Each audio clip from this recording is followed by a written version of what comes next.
It's Friday night. It's the preview show. It's the No Nay Never podcast.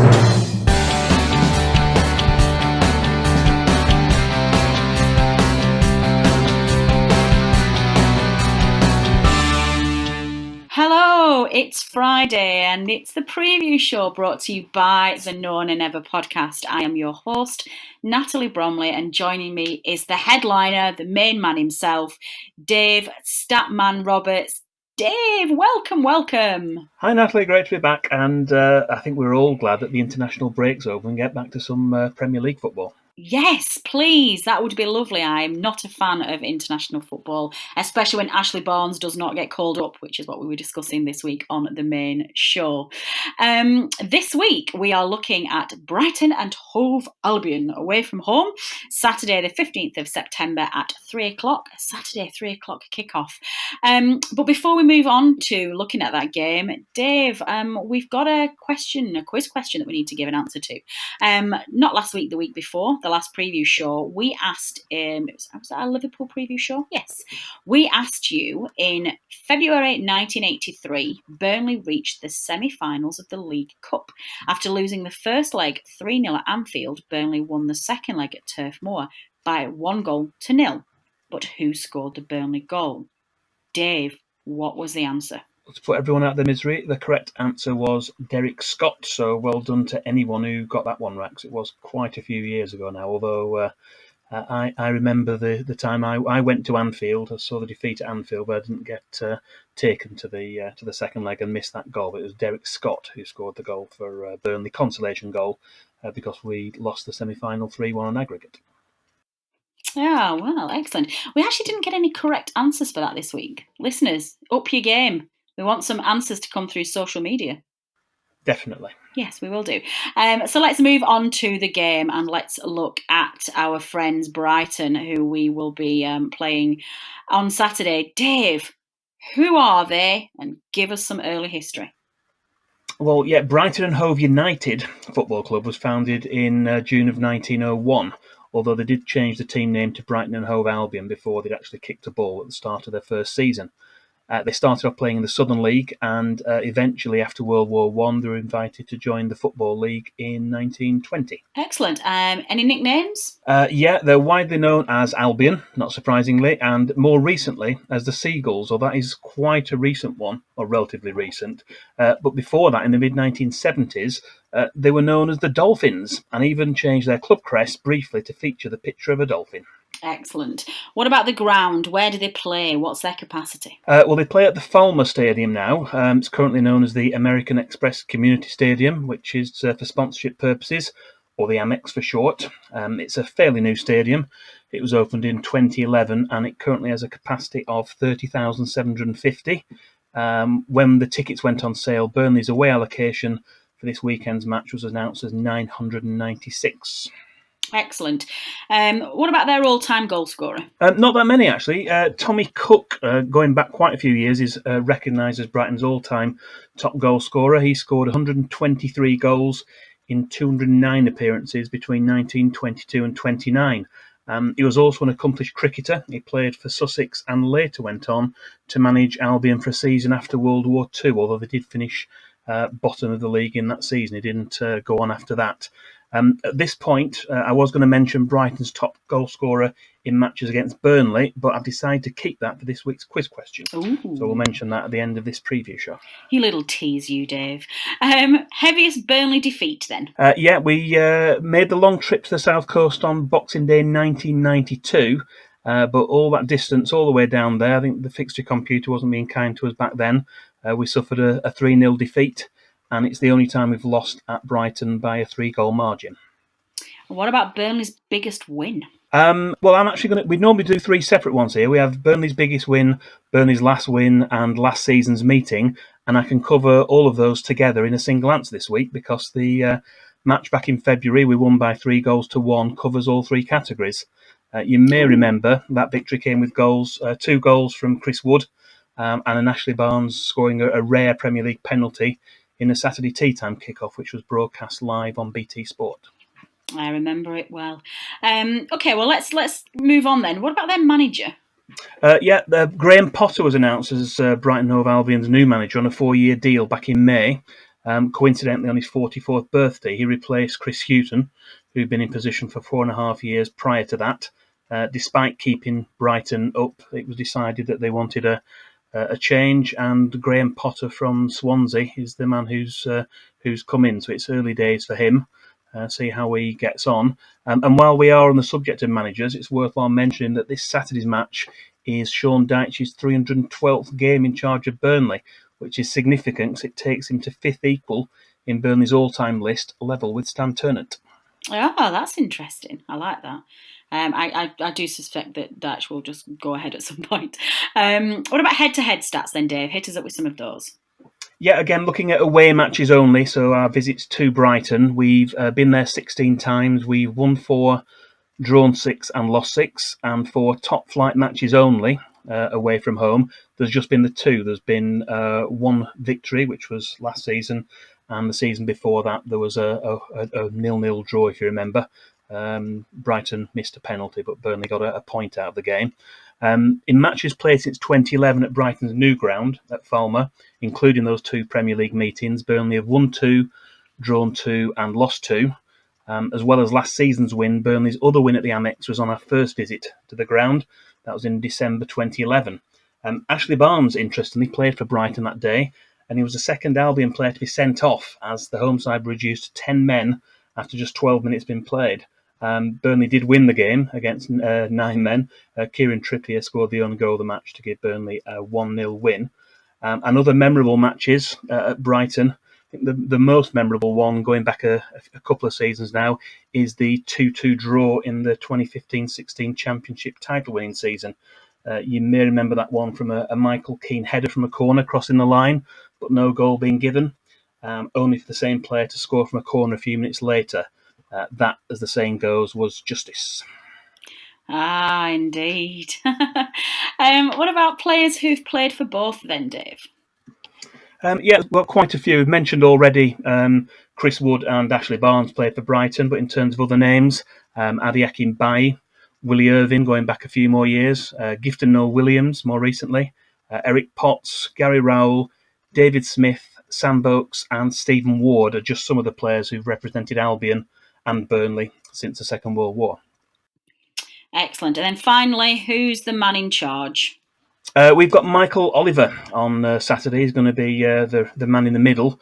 Burnley have won 6 of the 16 past matches he's taken charge of, but we've lost 2 and drew 1 of his 3 appointments during last season. He's quite an experienced referee. I think he's been on the list for about 10 years, but he's still quite young. I think he's only about 34. He did start very young. His father was a referee, and he's come through and is one of our more experienced officials despite his tender years. Excellent. Well, if I know you well enough, Dave, and I know that I do, I don't think that's all of it. I know you've got some little golden nugget down there in the archives of Statman Dave. Why don't you hit us up with your miscellaneous stat of the week? I hope you're going to like this one. Fact of the week this week goes back to February 1978. Glam rockers Slade wanted some performance footage for the video for their new song, which was called Give Us a Goal. And they performed it before kick-off in a game between Brighton and Hove Albion and Burnley at the Goldstone ground. The single flopped, but the footage is still available to see on YouTube. If you want to search it out, we may well post a link somewhere out there. And you don't see Burnley on it, but I was looking through.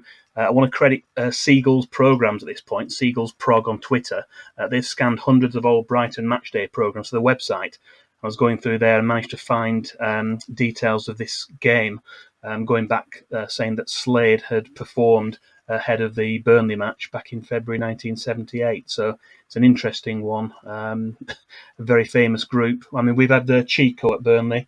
Brighton Hove Albion managed to get Slade. I think they're one up in the stakes in terms of who they managed to get to perform.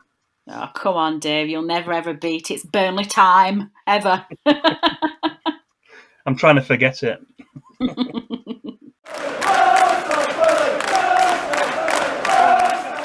Well, I think it's about time that we met our opposition. And this week I am delighted to be joined by Ady Packham, who is from the Albion Roar fans radio show. Ady, thank you so much for joining us. Hi, how are you doing? All right. Yeah, we're good, thanks. So, Burnley against Brighton on Saturday. How did you become a Brighton fan? Is it a locality thing or is it a doctor's club? No, I mean, most people who support Brighton, well, actually that has changed a little bit over the years, but it's, most of us are born and bred in Sussex. I mean, you don't support Brighton for the glory, let's face it. And, same with me. so yeah, no, I mean, I'm from Brighton, lived here all my life. My dad took me as a young 8-year-old and nearly 40 years later, I haven't looked back since. Well, fantastic! I love it when we get opposition fans on who are born in the town. It's because it's the same for us. You don't get people from Manchester supporting Burnley. Can you remember what's the first Albion Burnley game that you remember? Or certainly one that sticks out, I guess. There's been a few over the years because I mean we've kind of like crossed paths quite a lot. Yeah. There's probably one back at the goal stand. I can't really remember too much about them, to be honest. But I mean the one that in recent memory was one that we lost, which is actually at the Amex, where Ashley Barnes got sent off for punching one of your players. Some things never change. Yeah. And then also we had another player sent off as well. So we were down to 9 men for most of the game. Only lost 1-0, and it was one of those magical games where sometimes it takes something to get the atmosphere going, but a bad ref usually gets it going. And the ref that day was absolutely appalling. Yeah. And the Amex was absolutely rocking. I mean, we lost the game, but we remember it because of the atmosphere rather than the game. But it was, that was when Smug Eddie was still in charge. So it was. Yeah. I think for some reason, Burnley Brighton games always seem to get really niggly, and I never really understand why. I think for me, another one a little while ago, where Joey Barton had. If you looked at the show reel of it, he made 5 challenges in that game. Every single one of them, and I mean every single one of them, was a red card. Every single one of them, and you it was guys disgusting. loved it. You loved it when we had Barton. That really wound you guys up for some reason. And we were just like, oh, God, I'm really sorry. I think it's just one of those players. I mean, the fact of the matter is, he is an animal. And it's like, I'm sure it's fine if he's playing for you. Actually, it isn't fine if he's playing for you because he's a walking red card waiting to happen. And, with him playing in your team, you've got a very realistic chance of being down to 10 men at some point. And, it was practically assault on Baron Kyle on that game. It was absolutely ridiculous. Yeah, it's quite an interesting one, really, because he had, generally speaking, apart from the odd incident, a pretty blameless career when he came to Burnley. I think we got the best out of him. I think, obviously, you must remember as well the championship season where you and Borough just went head to head right to the end of it. I mean, it was as fans, it was so ridiculously stressful to live through. But looking back on it, what a phenomenally exciting championship season! Yeah, I mean, the championship it can do that, and it is still basically it is the most competitive league in the country. Everyone's beating everyone else. I've got no desire to be back in it anytime soon, to be honest. But Same. It actually. But in terms of, I do miss it because you're playing every week. I mean, it feels like we haven't played for a month. You're in the championship, you're playing Tuesday, Saturday, pretty much all throughout the season, and it's, and you actually get to go and watch your team play football. It's a novelty these days. Yeah, I completely agree with that. That's definitely my least favourite thing about Premier League football is just the gaps and everything that comes with it. And then especially if you have a long gap and then you get a really horrible run of fixtures where you play City away, Liverpool away and, I don't know, Leicester at home, you're like, I can't remember the last time I saw my team win. It's ridiculous. Turning, I guess, to looking forward to the game. I mean, you certainly in terms of progression, what about your summer signings? How did you do in the transfer window? And I guess, who do you think is going to make the most impact for you guys? Well, out of the summer signings for us this year, it's going to be someone who's not going to be playing on Saturday because he went off on international duty and he isn't coming back anytime soon. So, which is Leandro Trossard, who's an absolute steal, really. You don't get. I think we paid something like 15 mil for him, which is a lot. It's an awful lot of money for a club like Brighton or for a club like Burnley to pay. but we got that's the going rate, and you can't, when you're signing players, you can't necessarily look at their price tag, because that's what you have to pay to get a decent player these days. But, true. But he was the captain of the championship winning side for Genk, and in Belgium last season. And he's a tremendous talent, a little bit rough around the edges. There's going to be a lot more to come from him, but unfortunately he's going to be out Saturday, so he's a miss. Other new signings, well, we don't know. I mean, we've started the season pretty much with the same personnel that finished last season, but obviously with a new manager, new mentality, new tactics, we're a lot more entertaining this year.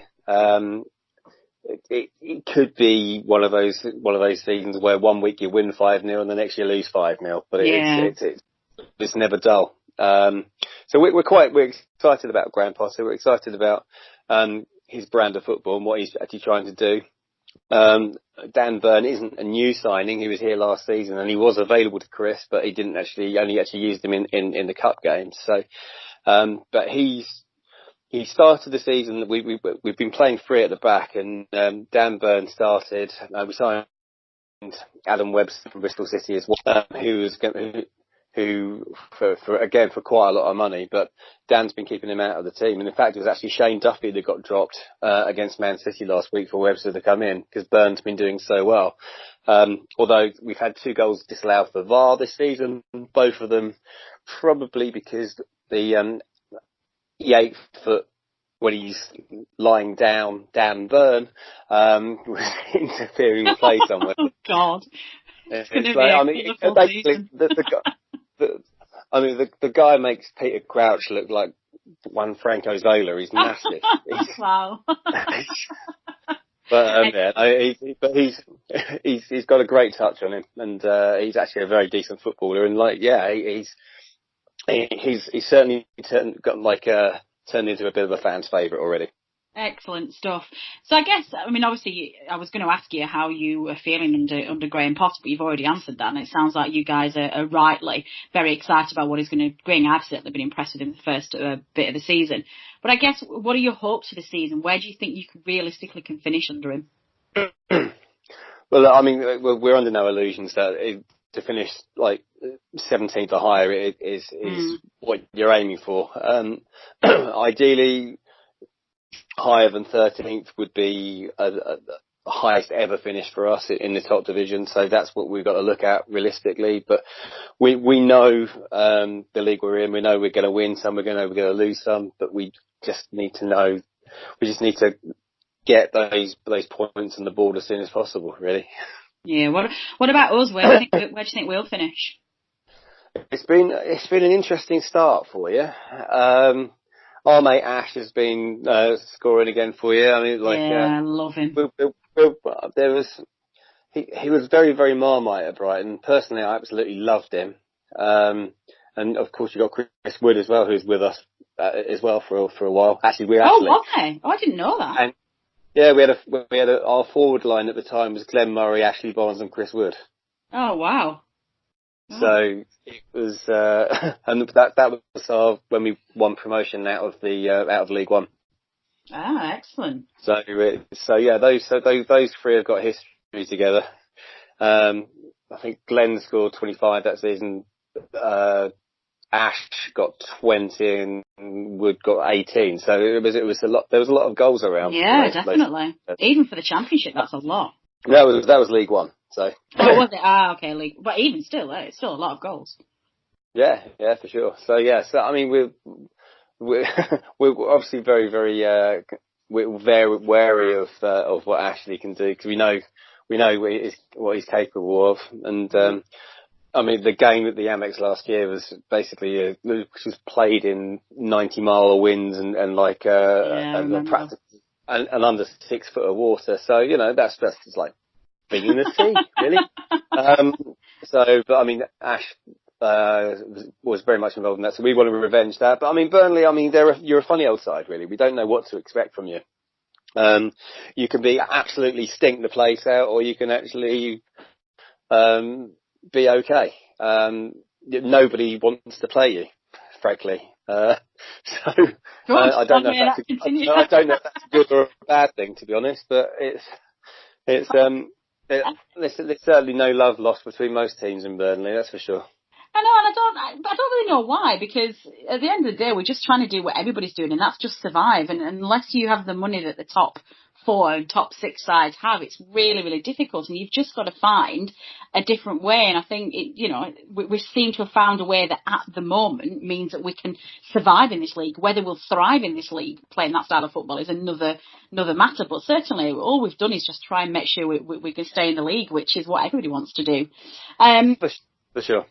Yeah, so finally, completely appreciating that where your loyalties lie. What do you think the score will be on Saturday? It's a Brighton v Burnley game, probably 0-0. I'm pretty confident. I mean, we're going to miss Trossard in this one, but I think we've got other players who can step in. I'm quietly confident of a home win. I don't want to put a score on it because I think it is going to be tight, maybe 1 or 2 goals, but if we can actually play to the way we have been playing at home. And the last 2 home games, we've played very, very well, and ended up with only a point. So we need to be playing well and winning as well. So that's what we're hoping for on Saturday. Excellent. Well, Ady, thank you so much for joining us and for talking to us. It's been an absolute pleasure, and all the best for the rest of the season. Many thanks.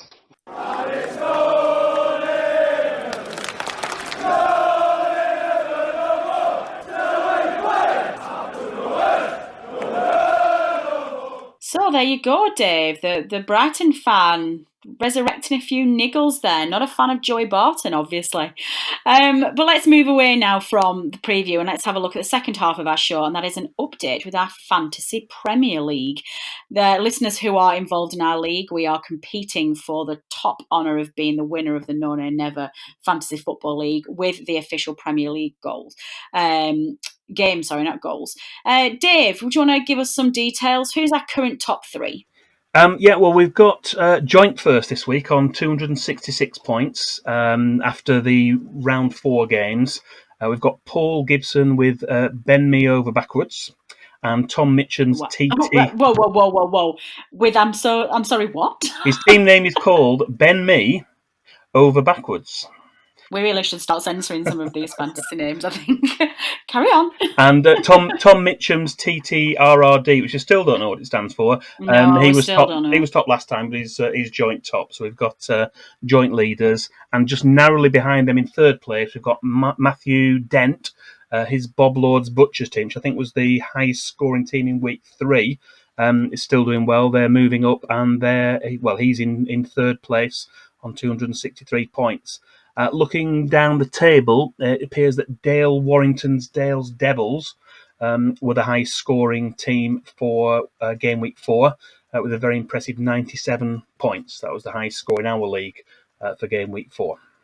Excellent. Now I'm just looking at where we are, and we have 162 players in our league, and I am 160th. I just forget to deal with it during the week, and I don't even know who's in my team anymore, and I've not yet picked a captain. So I think I did warn you that I was going to end up coming last, and I feel like I'm going to end up coming last because I just forgot to deal with my fantasy football. I'm just trying to see who is top at the moment. I'm assuming it's still Richard from Team No Nay Never. But whereabouts are you, Matt? Matt? I call you Matt because I'm looking at Matt. Dave, whereabouts are you? Not much further ahead of you, but I did get more points than you last week, so I've pulled away a little bit. But it's close down the bottom. Still a long way to go, and I think there's definitely room for improvement. Well, certainly in terms of Team No Nay Never, George Poole is actually taken over from Richard Steele. George Poole is the highest ranking Team No Nay Never on 83rd position with 215 points. I think George will be on next week's show, so we'll keep a look on that. Dream Team, Dave? We didn't have any Burnley players in there, but in terms of the individual scorers from all the teams, Leicester City's Jamie Vardy and Man City's Sergio Aguero both earned 16 points for their managers, Or talking about captains, they do get double that if you selected them as a captain. So maybe worth trying to sacrifice some of your players and get one of those two in, or whoever's going to be the biggest scorer for this week's games. Get your crystal ball out and see who it's going to be. Excellent. Well, we're going to leave that there. Obviously, we're going to keep an eye on that each week to see what's happening and see who's going to be on track to win that coveted None and Ever trophy that doesn't exist. Do keep an eye on that, listeners, and let us know how you're getting along. That would be great to hear, and I will try and get a little bit further up the table in the coming weeks. But finally, we're going to leave this week's show with our much loved and already fan favourite quiz question of the week. Dave, what is this week's question? Let our listeners know. This week's question is, and this is going back to what we mentioned earlier in the show, although 5 different Brighton players have scored 2 goals in matches against Burnley, their top scorer in meetings between the two clubs has scored 5 times. And he also spent part of his career playing for Burnley in the 1990s. But who is he? That's a toughie. I'm not sure I've known one answer when you've read these. Am I making them too difficult? Maybe. We'll see. We'll see what the reaction is to this one, because nobody got it right last week. I think, Dave, you might be going too far. But listeners, if you know the answer to Dave's quiz question of the week, then you know how to get involved. Tweet us at None and Ever, post on our Facebook page, or send our answers to podcast@knownandever.net. In fact, do you know what? We should set up an email address for Dave Statman Show. Then you can send it to that, but we'll deal with that later. In the meantime, podcast@knownandever.net. And that is all we have time for this week. It's been, as ever, a fun preview show. My thanks go to Statman Dave for just an incredible amount of hard work that he puts in to this show to make it so much fun, and it's already turned into a real fan favourite. So Dave, thank you very, very much. We will be back on Tuesday going over a fantastic win away at Brighton, which I'm sure that will be, and to analyse everything that's happened during the week. So you can catch us through your usual podcast provider on Tuesday. And then Dave and I will be back next Friday to preview Norwich at home. So have a great week. Godspeed to all travelling Clarets on the way down to the Amex at the weekend. Have a safe journey and bring back those 3 points. This has been the preview show brought to you by the None and Never podcast. Until next time.